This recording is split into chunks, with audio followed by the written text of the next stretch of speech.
All right, we're getting an update right now with regards to that submersible sub. Let's listen to officials now on the latest on that investigation.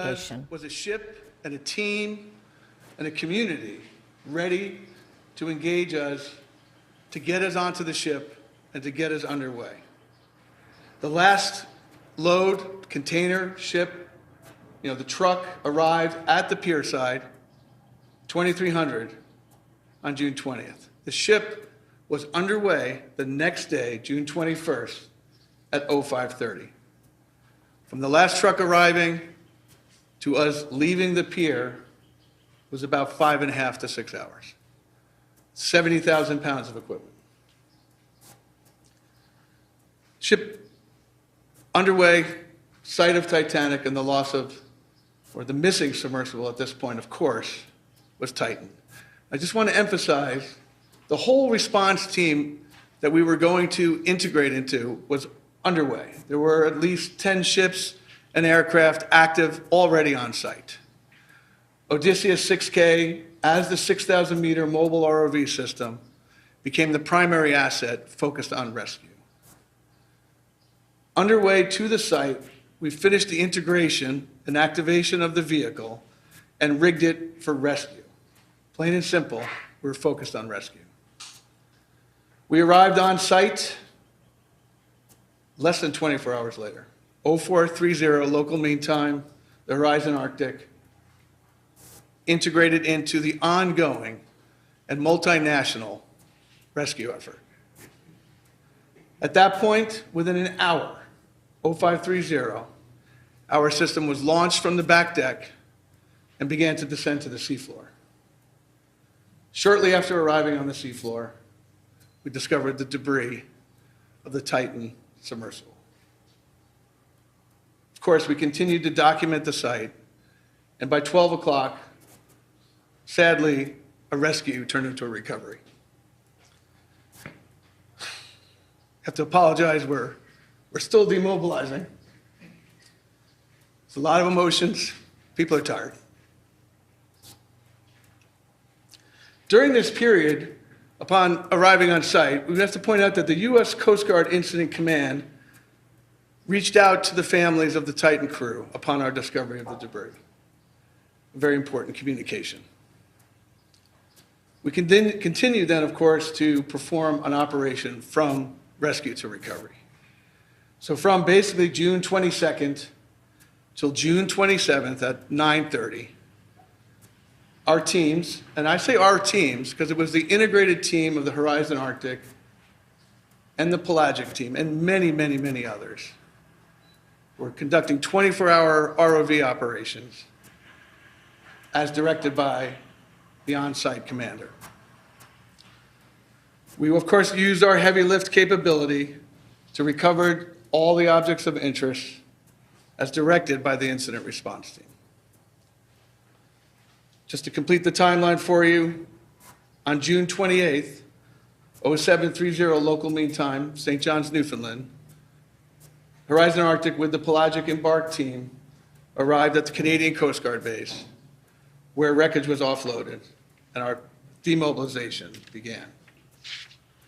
Today is June 30th, and it's 24 hours ago we were on site.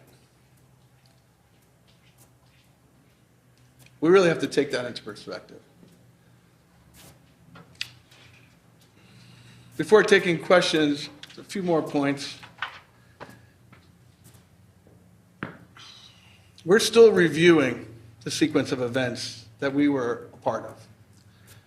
During the drive from New York, JFK, to here, the incident command structure, of course, had been activated for a few days, and that integrated command structure that we were participating in was being facilitated by Vice Admiral William J. Glanis, who's the commander of Naval Sea Systems Command.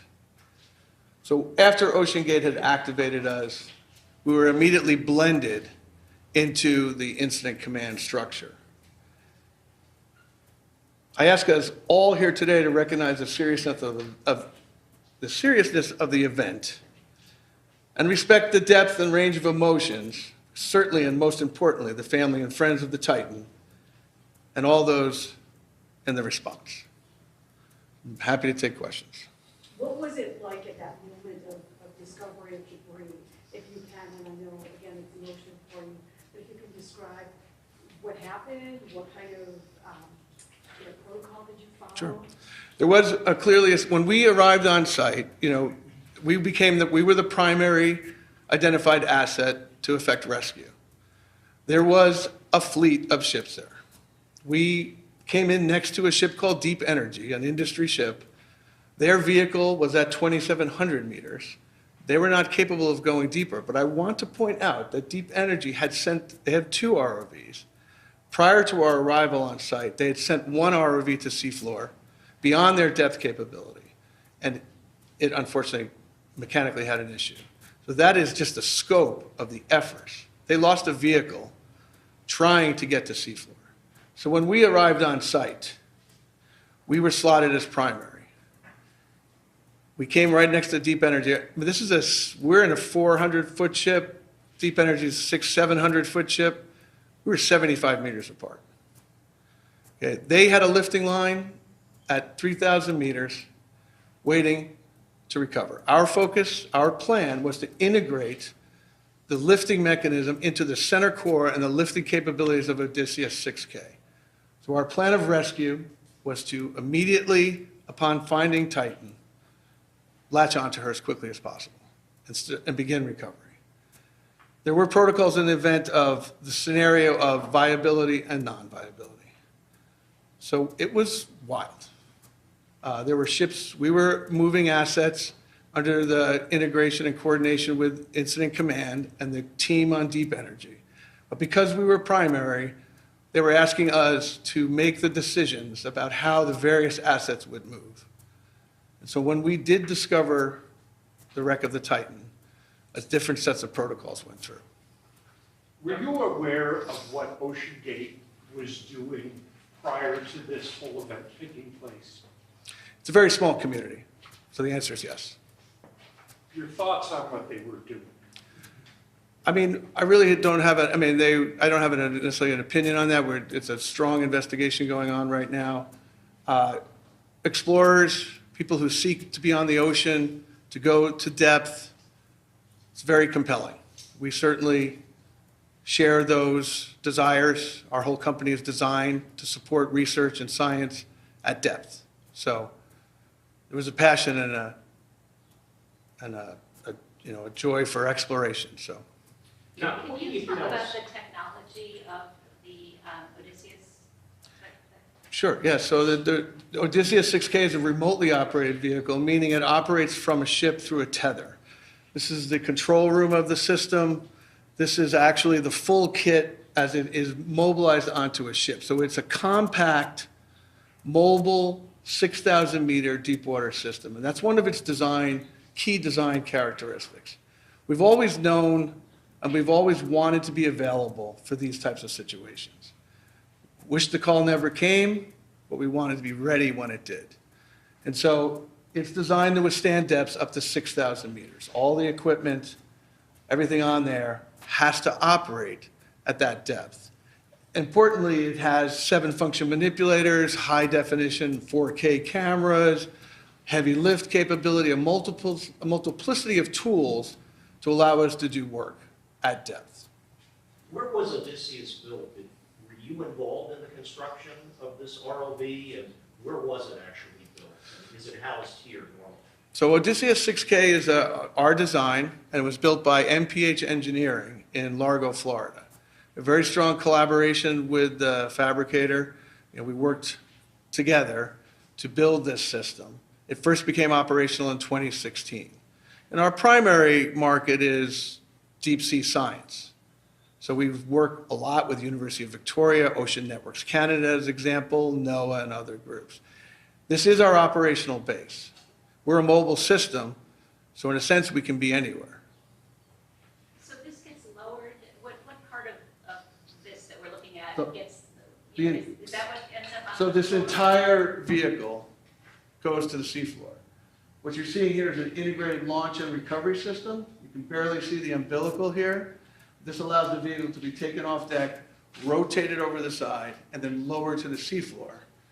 In this image here, you can see the whole setup, right? So here's our integrated launch and recovery system, our winch with 7,000 meters of umbilical, control room, which is there, workshop. We're independent of a ship, and that's part of our plan, right? We need to come in and function immediately. And I say that, but I also need to point out that the success or the opportunity for success, the opportunity to be on site and achieve what we all hoped we would achieve is a function of integrating with a ship. We have a philosophy called one team. It has to work. The ship crew, the embarked science, or in this case, the other personnel, and our ROV team have to become one team. It's a very dangerous thing that happens out there. Just offloading it from a truck. Just offloading it from a truck is dangerous. We have to keep, our thing is safety first. Safety of personnel, number one. Safety of equipment, number two. And objectives, number three. Now, I will say, we pushed some things, and everybody pushed some things on this response. Now, you said that's a unique design for you guys, right? This is your design.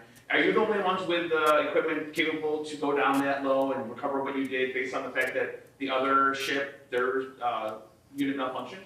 It didn't malfunction, they pushed it beyond its depth rating. So is your machine one of the few that can actually go down that far and be okay? Yes. I mean, there are other systems like it, certainly. They exist in many parts of the world. But I think what makes our system somewhat unique is its capabilities and its mobility. And you might want to speak to the fact that the continued operations really is a testament to the design and the functionality. Because we're looking at a almost flawless operation 24/7. I think that's a very good point. I mean, in some ways, I think, as we look back at this, which we will, it was unprecedented in a sense, our ability to arrive at seafloor and then go to work. And then we worked for another 5 or 6 days at 3,800 meters. And then we began the recovery operations, which in and of themselves are quite challenging. Can you discuss a little bit again, you mentioned your rescue, you were rigged for rescue. Would the articulating arms have been able to, say, attach a cable to Titan if it had not imploded to try to lift it off the surface or the seafloor? Is that kind of what you were getting there? Yeah, we felt we would be faced with 4 potential scenarios. Of course, the scenario we wanted was Titan just lightly on the seafloor, the crew intact, the pressure vessel intact. That would have made the sub slightly negative or maybe slightly buoyant.